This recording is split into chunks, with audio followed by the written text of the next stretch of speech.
আজই ডাউনলোড করুন আর এনজয় করুন আপনার পছন্দের শো। আপনাদের এই নাটক দেখে দেখে না আমরা সকলে অভ্যস্ত হয়ে গেছি। ফুলকি দাস নাটক করে না। আমি জেতার সময় তোমাদের যেই কথাটা দিয়েছিলাম সেই কথার খেলাপ আমি করব না। হ্যালো দাদা ভাই, বলছি তুমি বের করতে পারলে কলকাতা স্পোর্টস ভিলেজটা কোথায়? আমি একদম তৈরি হয়ে গিয়েছি, এক্ষুনি বেরোবো, গাড়ির সামনে দাঁড়িয়ে আছি। ও দাদা ভাই, তুমি একটু ঠিকানাটা পাঠাও না, আমাদের হাতে একদম সময় নেই। ফুলকি ফুলকি ফুলকি ফুলকি শান্ত হও আগে। এত উত্তেজিত হলে চলবে না ফুলকি, এত অস্থির হলে হবে না। শান্ত হতে হবে আগে। আমি জানি পরিস্থিতি খুবই জটিল, কিন্তু রোহিতকে যদি খুঁজে বের করতে হয় তাহলে ঠান্ডা মাথাতে এগোতে হবে। শোনো, আমি স্পোর্টস ভিলেজের খোঁজ নিয়েছি। লোহিয়ার সঙ্গে আমি যোগাযোগ করেছি এবং জানতে পেরেছি যে শিনা আর রোহিত ট্রেনিংয়ে কোথায় গেছিল। বিষয়টা হলো যে কলকাতার সেই পুরনো স্পোর্টস ভিলেজ এখন আর নেই। নেই মানে উঠে গেছে। টেম্পোরারিলি ওটা বড় কোনো টুর্নামেন্টের জন্য তৈরি করা হয়েছিল। এখন ওখানে কি আছে সেটা এখনো জেনে উঠতে পারিনি। মানে বাড়িটা আছে পরিত্যক্ত হতে পারে, কি যেন জায়গাটার নাম বলেছিল। হ্যাঁ, কলকাতা জোড়াপুকুর অঞ্চলে, রাইট, কলকাতা জোড়াপুকুর অঞ্চলে ওই পুরনো স্পোর্টস ভিলেজটা ছিল। ফুলকি, আমাকে একটু সময় দাও, বাকি খবরগুলো আমি জোগাড় করছি। মানে ওখানে কি আছে বা ওই বিল্ডিংয়ে কি কি হচ্ছে এখন আমি সবটা খুঁজে বের করব, ঠিক আছে? আমি সবটা জানাবো তোমাকে। তুমি একটু শান্ত হও শুধু। না দাদা ভাই, আমাদের হাতে একদম সময় নেই। বিয়ের কার্ডে আজকের তারিখটা দেওয়া আছে, আর তুমি তো দেখলে সিনা লোহিয়ার বাড়িতে গিয়ে সিনা লোহিয়া স্যারের কতগুলো ছবি নিজের ঘরে লাগিয়ে রেখেছে। এই তরকাটা শাকচুনিটা কারোর জন্য অপেক্ষা করবে না। ফুলকি ফুলকি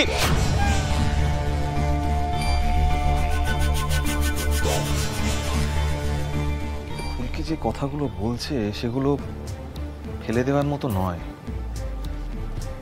শিনা লোহিয়া মানসিকভাবে পুরোপুরি সুস্থ নয়, কিন্তু রোহিতকে তো খুঁজে বের করতেই হবে।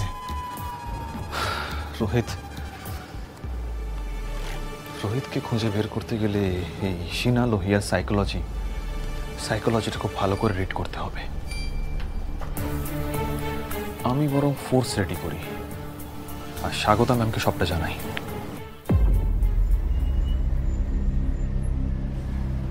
দাদা তাড়াতাড়ি চলো, তাড়াতাড়ি।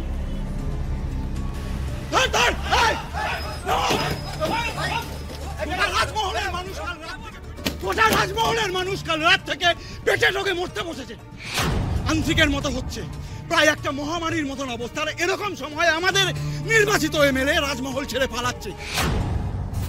বাহ বাহ বাহ! কি মহামারী, আন্ত্রিক, এসব কি বলছো কি তোমরা? একদম ঠিক বলছি, হ্যাঁ একদম ঠিক বলছি। ভেবেছিলাম তুমি ক্ষমতায় এলে আমরা একটু সাহায্য পাবো, আমরা গরিবরা চিকিৎসা পাবো। কোথায়? কিছুই তো পেলাম। হ্যাঁ, আমাদের ইলশে বস্তি, মহল্লা বস্তি, কালীতলা বস্তি সব তো শেষ হয়ে গেল কাল রাত থেকে। সব জানা আছে এদের, আমাদেরও জানা আছে। এরা সব সমান। ভোট চাওয়ার সময় বড় বড় কথা, আর ভোট হয়ে যাওয়ার পর এদের কাউকে খুঁজেও পাওয়া যায় না। কিন্তু এবার আমরাও ঠিক করেছি, যদি আমাদের চিকিৎসা না হয়, যদি এই সংক্রমণ ঠিক না হয়, তাহলে এই গোটা রাজমহলে আগুন জ্বলবে। গোটা রাজমহলে আগুন জ্বলবে। শান্ত হও। কাল রাতে এমন ঘটনা ঘটেছে এটা আমার কানে আসেনি। আমি একটা সমস্যার মধ্যে ছিলাম, তাই হয়তো দলের কেউ আমাকে জানায়নি। আর তাছাড়া কাল রাতে আমি সারাক্ষণ রাজমহলে ছিলাম না। আমি তোমাদের সবার কাছে ক্ষমা চাইছি, আমার অন্যায় হয়েছে। আমি দেখছি কি করা যায়। তোমরা শুধু আমাকে একটু সময় দাও। সবার চিকিৎসা হবে, আর এই রোগটা কোথা থেকে এলো সেটাও জানা যাবে। আমাকে একটু সময় দাও, একটু সময়। আরে হ্যাঁ, সব জানা আছে ম্যাডাম। আপনাদের এই নাটক দেখে দেখে না আমরা সকলে অভ্যস্ত হয়ে গেছি। আমরা সকলে আপনাদের এই নাটক দেখে দেখে। ফুলকি দাস নাটক করে না। আমি জেতার সময় তোমাদের যেই কথাটা দিয়েছিলাম সেই কথার খেলাপ আমি করব না। শুধু তোমরা আমাকে একটু সময় দাও, দয়া করে একটু সময় দাও, দয়া করে।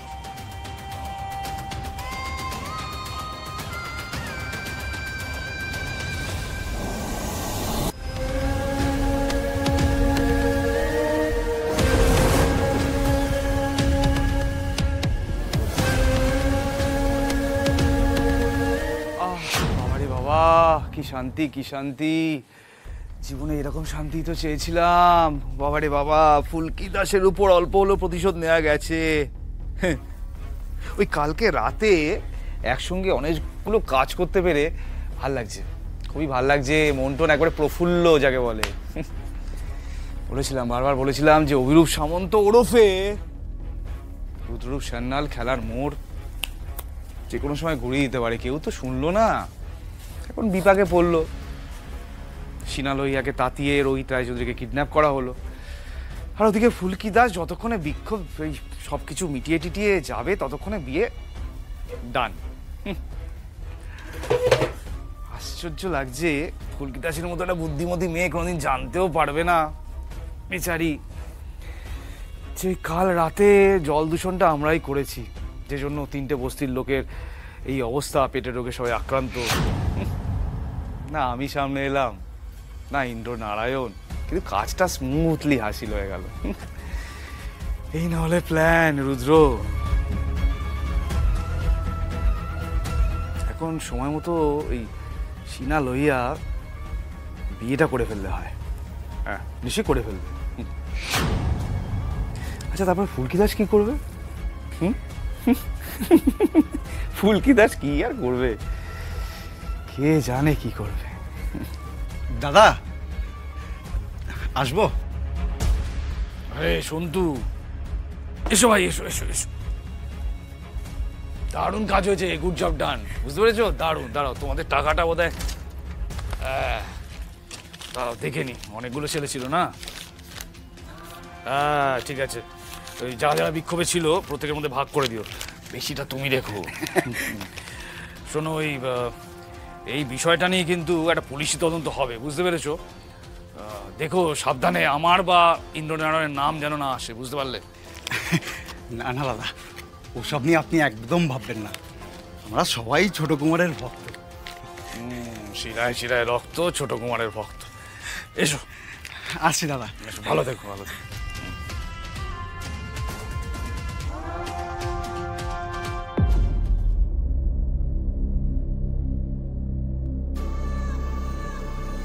যাক বাবা, এখানে একটু চাপ কম। রাজমহলের গুপ্ত ডেরা, ছোট কুমারের চেনা, ছোট কুমারও এখানে নেই। শুধু এই ছেলেপুলেগুলো বিশ্বাসঘাতকতা না করলে এখানে আমার কোনো চাপ নেই। মজা হচ্ছে, মজা হচ্ছে। এতদিন পরে ফুলকি দাসকে বেকায়দায় ফেলে মহাসুখ হচ্ছে, যাকে বলে ওহ মহাসুখ, মহাসুখ। না, ওই অপদার্থ ছোট কুমারকে একটা ফোন করে ফেলি, করে বলি যে ভাই কি করছো, সুযোগের সদ্ব্যবহার করো, একটু সাংবাদিক টাংবাদিক পাঠাও, জল দূষণ, এই এত লোক অসুস্থ, এটা একটু জল ঘোলা করতে হবে তো, ভালো হবে না? জলে দূষণ, ডাঙায় সাংবাদিক। হ্যাঁ, ফুলকি দাসকে একবারে তুলে ফেলো ভাই, তুলে ফেলো। তুমি আবার ব্যস্ত মানুষ, কোনো কাজ নেই, তা তো এত ভাও তোমার। আরে ছোট কুমার,